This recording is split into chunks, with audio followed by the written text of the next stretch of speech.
प्रिय बंधुओं, धर्म प्रेमी सज्जनों, आज हम आप सभी को परमात्मा सदगुरु कबीर साहब और मीरा जी के ऊपर विस्तार से बताएंगे। परमात्मा सदगुरु कबीर साहब कौन थे और मीरा जी कौन थी। परमात्मा सदगुरु कबीर साहब कौन हैं और मीरा जी कौन थी। आज का सत्संग बहुत ही गहरा और मार्मिक होने वाला है। आज कई सारे विषयों से, अंधविश्वास से, भ्रम से और पाखंडों से पर्दा उठेगा। सत्संग को आप सभी ध्यान से, प्रेम से पूरा श्रवण करें और चैनल को सब्सक्राइब भी कर लें ताकि हमारे जो सत्संग है वो आप सभी के पास आते रहें। इसी संदर्भ में 19 और 20 नवंबर को होने वाले मुक्ति महा महोत्सव भंडारे ज्ञान दीक्षा सत्संग समारोह में हमारे कुछ विशेष भक्तों का दान आया है। सदगुरु के परम भक्त श्री चंद्र प्रकाश यादव जी, जो फिरोजाबाद की धरती से हैं, इनके द्वारा अति सुंदर दान मुक्ति महा महोत्सव भंडारे में पहुंचा है। संकल्पानुसार इनका संकल्प था कि मुक्ति महा महोत्सव भंडारे में हमें सुंदर से भी सुंदर दान देना है और उन्होंने किया भी। खूब खूब आशीर्वाद। सदगुरु के भक्त भी बन चुके हैं, साधना भी करते हैं और हमारे पास भी रहकर साधना करना चाहते हैं। बड़ी उत्सुकता है इनके अंदर परमात्मा को पाने की। इनके साथ साथ हमारे सदगुरु के परम भक्त श्री जसवंत सिंह जी ऊधम सिंह नगर उत्तराखंड की धरती से हैं। बड़े सुंदर और प्यारे भक्त हैं, विचारणी भक्त हैं। सदगुरु के सत्संग को सुनते भी हैं और दान भी करते हैं। सदैव हर महीने इनका दान आता है सदगुरु की सेवा में। साथ साथ आज का प्रश्न भी इन्हीं का है। खूब खूब आशीर्वाद है। इनके साथ साथ सदगुरु के परम भक्त श्री संतोष जी, जो गाजियाबाद की धरती से हैं। बड़े ही पावन भक्त हैं, निर्मल भक्त हैं, साधना करते हैं, साधना में सफल होने की पूरी कोशिश प्रयास करते हैं। हमेशा जब फोन करते हैं तब साधना से संबंधित ही प्रश्न इनके होते हैं। परमात्मा के प्रति अश्रु की धारा भी इनकी निकलती है। प्रभु की याद में, प्रभु के प्रेम में, परमात्मा के प्रेम में रोते हैं। बड़ा ही अद्भुत भाव, सुंदर भाव है इनका। खूब खूब आशीर्वाद है।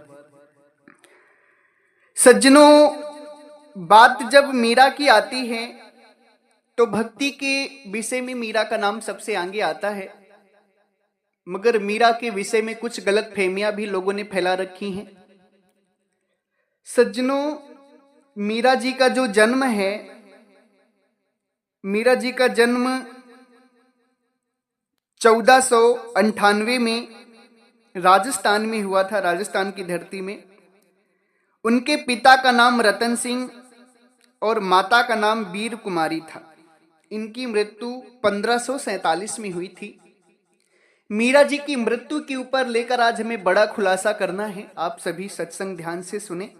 इनके माता वीर कुमारी जी और पिता रतन सिंह जी थे।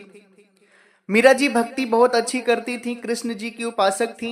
मीरा जी के गुरु थे संत रविदास जी महाराज। संत रविदास जी महाराज के गुरु थे स्वामी रामानंद जी। सज्जनों, मीरा जी जब भक्ति क्षेत्र में उतर रही थी, जब भक्ति का उनके अंदर भाव उठ रहा था, उस समय परमात्मा सदगुरु कबीर साहब का प्रचार बहुत जोर शोरों से हर दिशाओं में चल रहा था। सारे लोग के मुख पर एक ही चर्चा थी कि काशी में एक महापुरुष हैं, दिव्य पुरुष हैं, परमात्मा सदगुरु कबीर साहब जिनको कहते हैं। उनका ज्ञान बड़ा ही अद्भुत है, अनमोल है, मुक्तिदायी है। उनका सत्संग अमृत है। चारों तरफ परमात्मा की ही चर्चा चल रही थी, सदगुरु कबीर साहब की ही चर्चाएं थी। उनकी चर्चाओं को सुनकर के, उनके ज्ञान को सुनकर के मीरा परमात्मा सदगुरु कबीर साहब के यहाँ पहुंची। काशी में साहिब चौरा नामक स्थान जो आज भी स्थित है, वहां पे परमात्मा सदगुरु कबीर साहब को प्रणाम की और प्रणाम करने के बाद बोली कि मैं आपकी शिष्य बनना चाहती हूं। परमात्मा सदगुरु कबीर साहब तो जानते थे, अंतर्यामी थे कि ये ठाकुर हैं, जाति से राजपूत क्षत्रिय हैं। तो उस समय परमात्मा सदगुरु कबीर साहब जातिवाद को पूरी तरह से खत्म करने के लिए लगे थे कि जातिवाद को किसी भी तरीके से खत्म किया जाए। यहां पर क्या था कि किसी भी शूद्र को भक्ति करने का अधिकार नहीं था। जब परमात्मा सदगुरु कबीर साहब प्रकट हुए थे तो केवल ब्राह्मण भक्ति कर सकता था, क्षत्रिय कर सकता था, वैश्य कर सकता था। वैश्य को तो ये है कि व्यापार से फुर्सत ही नहीं थी, क्षत्रिय और ब्राह्मण भक्ति कर सकते थे, बाकी शूद्रों को अधिकार नहीं था। परमात्मा सदगुरु कबीर साहब जो है रामानंद जी से दीक्षा लिए। दीक्षा की जो वीडियो है, कैसे कैसे रामानंद जी से दीक्षा लिए परमात्मा सदगुरु कबीर साहब, ये हम अगले सत्संग में आपको बताएंगे।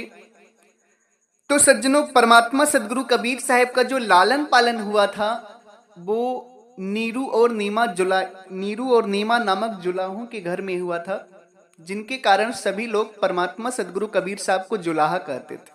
जबकि साहब का जन्म नहीं हुआ था, वो तो प्रकट हुए थे। विधिवत ढंग से मैंने बहुत से सत्संगों में डाल दिया इस बात को, आप सभी सुन सकते हैं जाकर। तो जब परमात्मा सदगुरु कबीर साहब प्रचार करने लगे तो परमात्मा सोचे कि भाई हम प्रचार करेंगे, अगर गुरु नहीं बनाएंगे तो सारे जीव यही सोचेंगे कि बिना गुरु के भी ज्ञान हो सकता है। इसलिए परमात्मा सदगुरु कबीर साहब गुरु प्रणाली चलाने के लिए रामानंद स्वामी को गुरु बनाए, ताकि गुरु प्रणाली चल सके। जबकि रामानंद स्वामी जी और सदगुरु परमात्मा कबीर साहब के विचारों में जमीन आसमान का अंतर था। रामानंद जी मूर्ति पूजा करते थे, परमात्मा सदगुरु कबीर साहब मूर्ति पूजा का खंडन किए हैं। रामानंद जी अवतारवाद को मानते थे, परमात्मा सदगुरु कबीर साहब अवतारवाद का खंडन किए हैं। रामानंद जी कहते थे कि मूर्ति पूजा से ही कल्याण हो जाएगा, प्रभु खुश हो जाएंगे। परमात्मा सदगुरु कबीर साहब कहते थे कि नहीं, पाथर पूजे हरि मिले तो मैं पूजूं पहाड़े, तासे तो चाकी भली पीस खाए संसार। साहब कहते थे कि अगर पत्थर की पूजा करने से प्रभु मिल जाते हैं तो मैं पूरा पहाड़ पूजने को तैयार हूं। आप सभी विचार करो कि क्या पहाड़ की पूजा करने से परमात्मा मिल जाएंगे? कभी नहीं मिलेंगे। सदगुरु कहते हैं अगर पूजना ही है तो घर की चकिया को पूजो, उससे अच्छी है पत्थर से, ताकि आपके घर को पीसा हुआ आटा तो खिलाती है। यानी कि परमात्मा सदगुरु कबीर साहब इसका खंडन करते थे, रामानंद जी मूर्ति पूजा ही करते थे। रामानंद जी अवतारवाद को मानते थे, परमात्मा सदगुरु कबीर साहब कहते थे नहीं, जो 10 अवतार हुए हैं परमात्मा के अवतार नहीं है। साहब कहते थे 10 अवतार निरंजन कहिए सो करता नहीं होई, सो तो अपनी करनी भोगे करता और कोई। 10 अवतार जो कहते हो ये सब ब्रह्म से ही हुए हैं, ब्रह्म से ही ब्रह्मा विष्णु महेश हुए, इन्हीं के 10 अवतार माने जाते हैं। ये असली परमात्मा नहीं है, ये सब तो कर्म क्षेत्र में फंसे हुए हैं, परमात्मा तो और कोई है। सदगुरु परमात्मा कबीर साहब रामानंद जी के हर एक विचार का खंडन किए हैं। रामानंद जी माला फेरते थे, बाणी का जाप करते थे और मुक्ति मानते थे। सदगुरु कबीर साहब कहते थे माला तो कर में फिरे जीव फिरे मुख माही, मनुआ तो दहु दिस फिरे यह तो सुमिरन नाही। सदगुरु परमात्मा इसको काट देते हैं। यानी कि रामानंद जी के विचार और परमात्मा सदगुरु कबीर साहब के विचार एक नहीं थे, मगर फिर भी परमात्मा सदगुरु कबीर साहब रामानंद को गुरु बनाए, क्योंकि परमात्मा सदगुरु कबीर साहब को एक गुरु प्रणाली चलानी थी कि बिना गुरु के ज्ञान नहीं होगा। अगर परमात्मा सदगुरु कबीर साहब गुरु नहीं बनाते ना, तो आज संसार में लोग कहते कि बिना गुरु के ज्ञान हो जाता है, गुरु नहीं बनाते, जिससे जीवों का कल्याण नहीं होता। तो परमात्मा सदगुरु कबीर साहब गुरु बनाए और रामानंद जी स्वामी जब जान गए परमात्मा को कि नहीं, परमात्मा सदगुरु कबीर साहब असली परमात्मा हैं, तो रामानंद स्वामी बोले कि आप तो परमात्मा हैं, फिर मेरे शिष्य क्यों बने, मुझे अपनी शरण में ले लीजिए। साहेब कहते नहीं, इस जन्म में तुम हमारे गुरु हो और गुरु रहोगे, अगले जन्म में हम तुम्हें मुक्त करेंगे, मगर ये जो जातिवाद है इसे खत्म करो, सभी को भक्ति का अधिकार दो, सभी को ज्ञान दो। नहीं तो रामानंद स्वामी किसी से भी 7 पर्दों के अंदर होकर बात करते थे, क्षुद्रों से तो बात ही नहीं करते थे। वो ज्ञान दीक्षा देने की बात बहुत दूर। परमात्मा सदगुरु कबीर साहब जब रामानंद जी को समझाए तो रामानंद जी से के अंदर से जाति प्रथा खत्म होने लगी। तो उस समय क्या हुआ कि परमात्मा सदगुरु कबीर साहब के ज्ञान को सुनकर रविदास जी भी परमात्मा सदगुरु कबीर साहब के शिष्य बनने आए थे, संत रविदास जी महाराज। तो साहिब एक उसमें एक उपाय लगाए, एक बुद्धि लगाए कि साहिब एक युक्ति बनाए कि रविदास जी हरिजन बिरादरी के हैं, जिन्हें चमार भी कहा जाता है। हरिजन चमार एक समझाने का भाव है, वैसे हमें जाति सूचक शब्द बोलने का कोई वो नहीं। अगर जाति सूचक शब्द सुनकर आप सभी को दुख लगता हो तो मुझे क्षमा करिएगा, मैं एक समझाने के तरीके को अपना रहा हूं। तो सज्जनों, रविदास जी हरिजन बिरादरी के थे और रामानंद जी ब्राह्मण थे। तो परमात्मा सदगुरु कबीर साहब जी रविदास जी को अपना शिष्य नहीं बनाए, उन्होंने रविदास जी को कहा कि आप रामानंद जी के पास जाइए, रामानंद जी के आप शिष्य बन जाइए। तो रामानंद जी बोले कि रविदास जी बोले कि रामानंद जी तो क्षुद्रों को ज्ञान नहीं देते हैं, वो हमें ज्ञान कैसे देंगे। परमात्मा बोले कि ऐसा है, तुम जाओ, तुम्हें वो ज्ञान देंगे। तो उस तरीके से रामानंद जी के शिष्य बन गए जाके रविदास जी। ये एक बहुत बड़ी घटना थी उस समय, बहुत इसकी चर्चाएं हुई, दूर दूर तक लोग जाने। ब्राह्मण लोग इसका विरोध भी किए कि रामानंद जी ने चमार को ज्ञान क्यों दे दिया, क्षुद्र को ज्ञान क्यों दे दिया। मगर रामानंद जी तो जान गए थे कि ना कोई ब्राह्मण है, ना कोई क्षत्रिय, ना कोई वैश्य, सभी ने एक ब्रह्म से जन्म लिया है, सभी की जाति एक है। इसलिए रामानंद जी को लोकापवाद से कोई डर नहीं रहा। अब इधर बहुत ज्यादा जातिवाद पर प्रभाव पड़ गया कि भाई जब रामानंद जी जैसे बड़े ब्राह्मण संत रविदास जी जैसे हरिजन को चेला बना सकते हैं तो इसका मतलब जातिवाद सब बेकार है। ज्यादातर लोगों के अंदर से जातिवाद की भावनाएं खत्म होने लगी। और इधर जब मीरा परमात्मा सदगुरु कबीर साहब की शिष्या बनने आई तो परमात्मा सदगुरु कबीर साहब सोचे कि मीरा क्षत्रिय है, ठाकुर है, राजपूत है, अगर इसको रविदास का चेला बनवा देते तो और भी ज्यादा जातिवाद खत्म हो सकती। परमात्मा सदगुरु कबीर साहब मीरा से बोले कि ऐसा है, तुम रविदास जी की शिष्य बनो जाकर, रविदास जी की शिष्या बनो जाकर, वही तुम्हें ज्ञान देंगे। सदगुरु की आज्ञा पाकर मीरा रविदास जी के पास गई और रविदास जी को अपना गुरु बनाई। सज्जनों, ये बहुत बड़ी घटना हुई उस समय। परमात्मा सदगुरु कबीर साहब ब्राह्मण रामानंद जी थे, उनको चमार चेला हरिजन जो रविदास जी थे उनको बनवाए। उसके बाद रविदास जी हरिजन थे तो छत्री जो मीरा थी, छत्री को हरिजन का चेला बनवाए, ताकि ये जो जाति प्रथा का भेदभाव है ये खत्म हो सके और सारे लोग आपस में मिलजुल कर रहने लगे, ये ऊंच नीच का भेदभाव खत्म हो जाए। पहले एक नीच को एक ऊंचे जाति वाले का चेला बनवाए, फिर एक ऊंचे जाति वाले को एक नीची जाति वाले का चेला बनवाए, ताकि ये जो ऊंच नीच का भेदभाव है ना ये खत्म हो जाए। परमात्मा सदगुरु कबीर साहब आप सभी क्षुद्रों को भक्ति का अधिकार मिले, शिक्षा का अधिकार मिले, इसके लिए हर एक उपाय किए, हर राजा को समझाए हैं, बड़े बड़े ब्राह्मणों को समझाएं। आज आपको जो भक्ति का शिक्षा का अधिकार मिला हुआ है वो केवल और केवल परमात्मा सदगुरु कबीर साहब के द्वारा मिला हुआ है।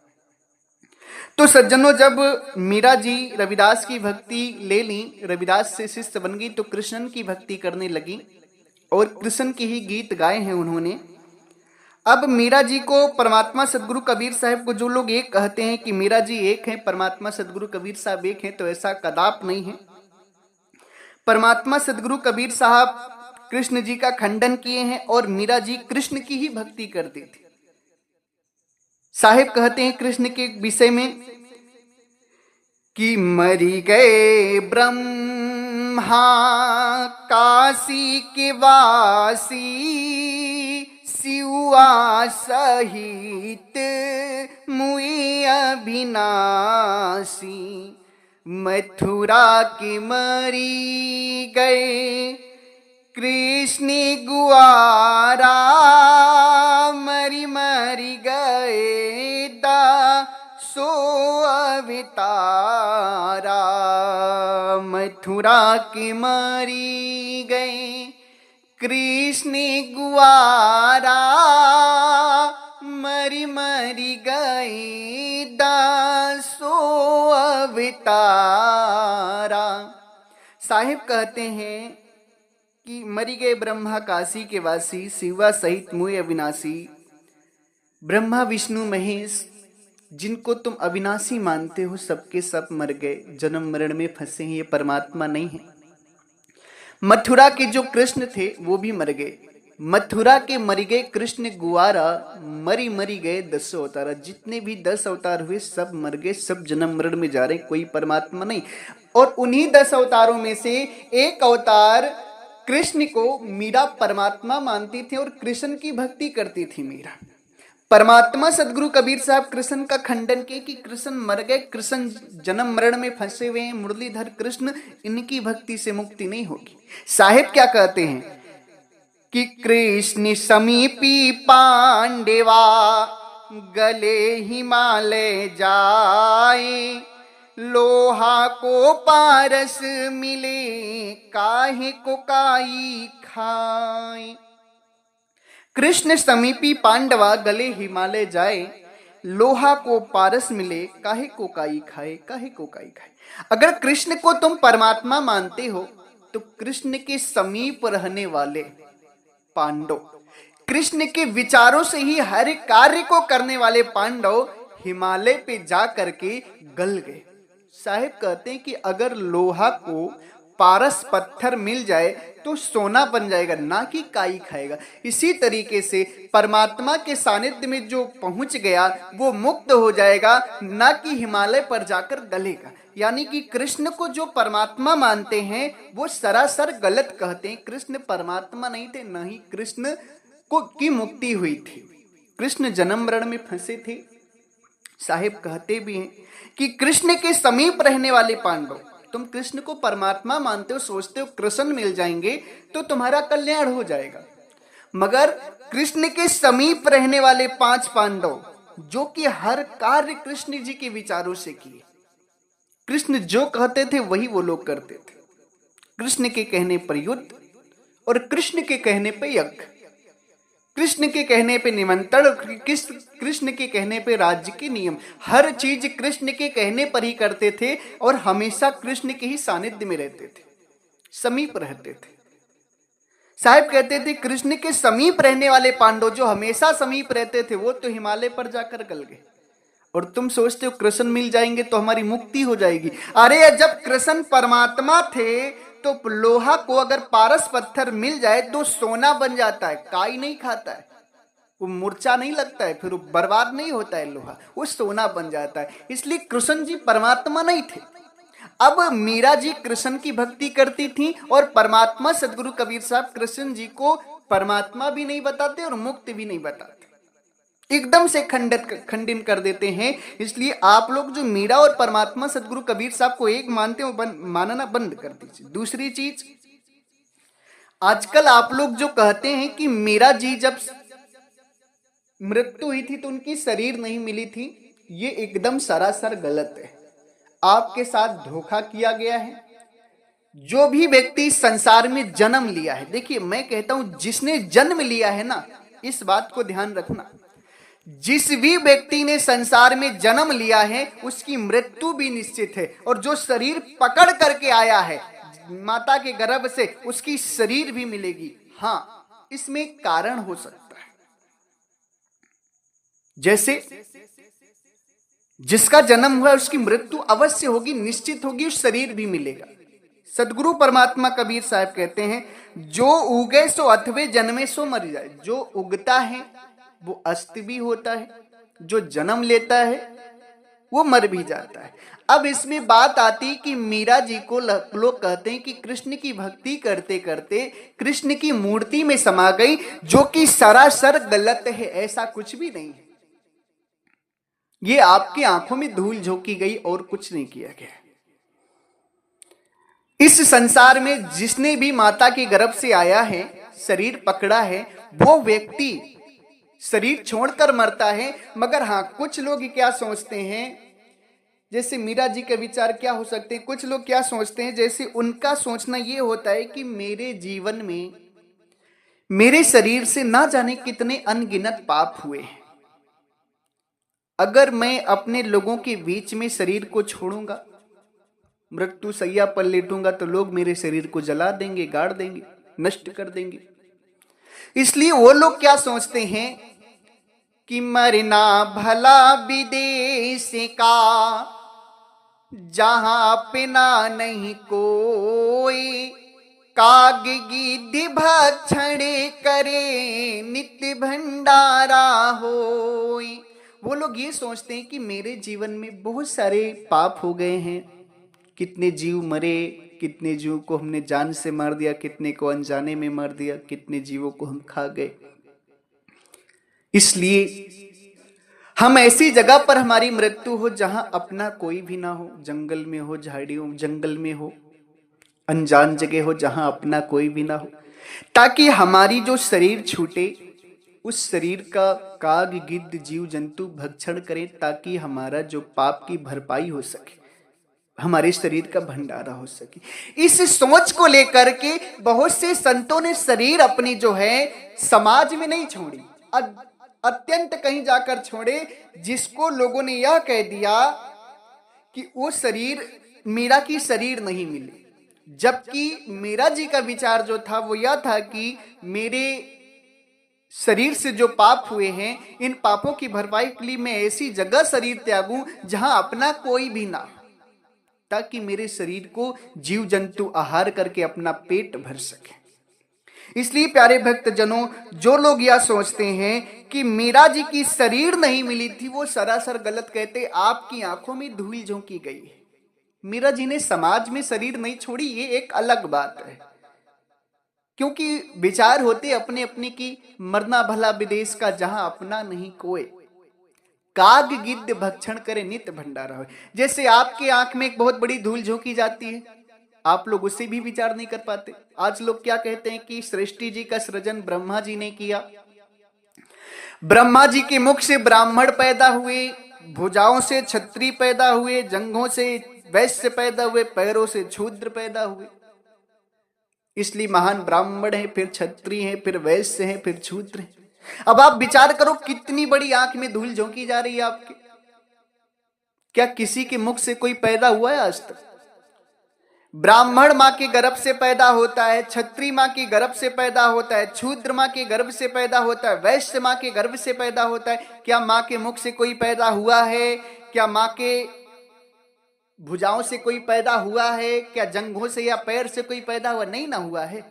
मगर फिर भी आप लोग मान लेते, क्योंकि आपके आंख में सरासर धूल झोंकी जाती है, हकीकत से आपको दूर किया जाता है। उसी तरह से मीरा जी के भी विषय में उनकी मृत्यु के लिए हकीकत से आपको दूर किया गया कि मीरा जी की शरीर नहीं मिली, उनकी शरीर छूटी। जो भी इस संसार में है, जन्म लिया है, उसकी हड्डी है, रक्त है, मांस है, शरीर है, उसकी शरीर जरूर रहती है, छूटती है। हाँ, अब वो कहां जाकर शरीर छोड़े, ये उनका जो है विषय है, उनके विचार हैं।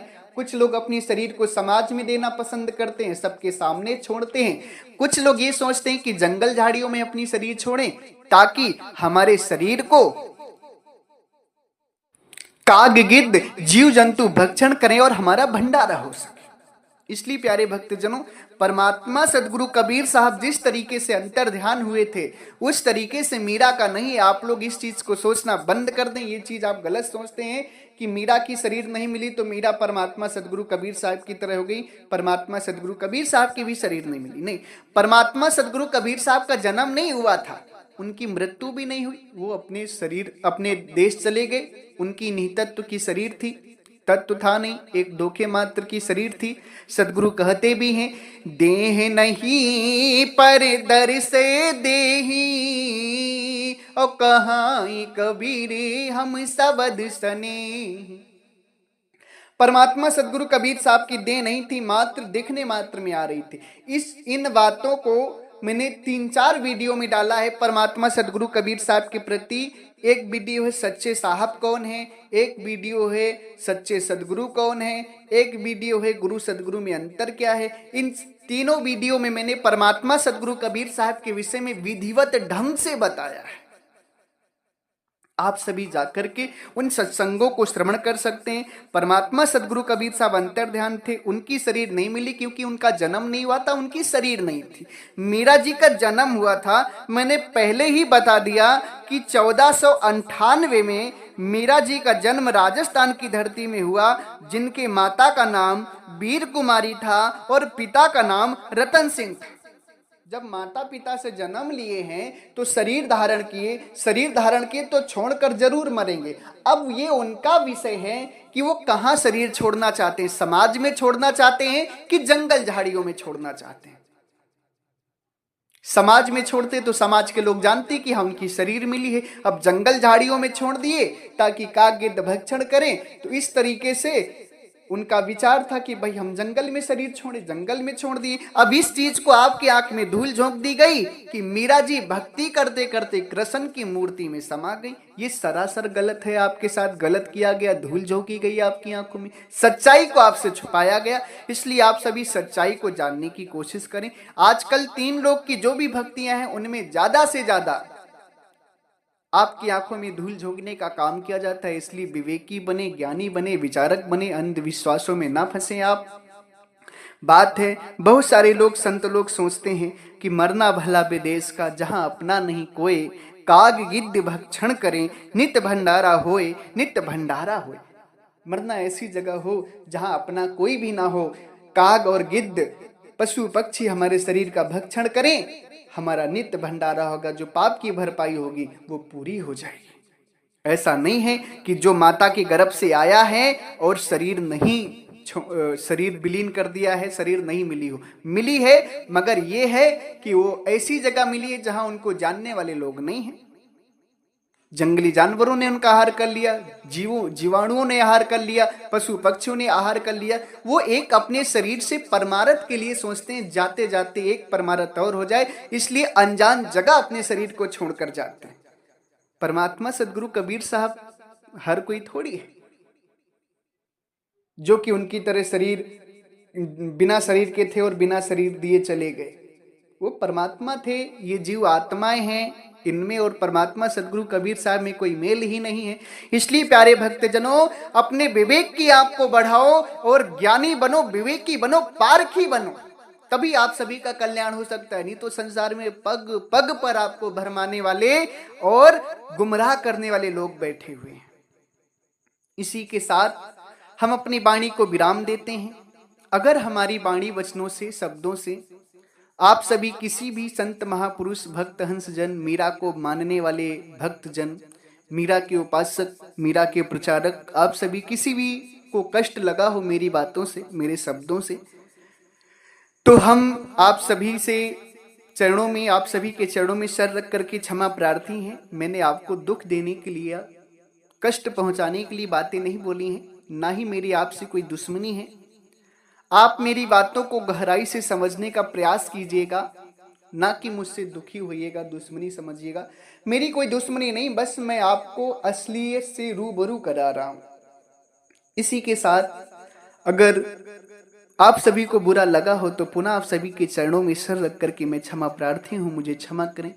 एक बार प्रेम से बोलिए, सर्वव्यापक सर्व पूजनीय परम पिता परमात्मा सदगुरु कबीर साहिब को साहेब बंदगी साहेब।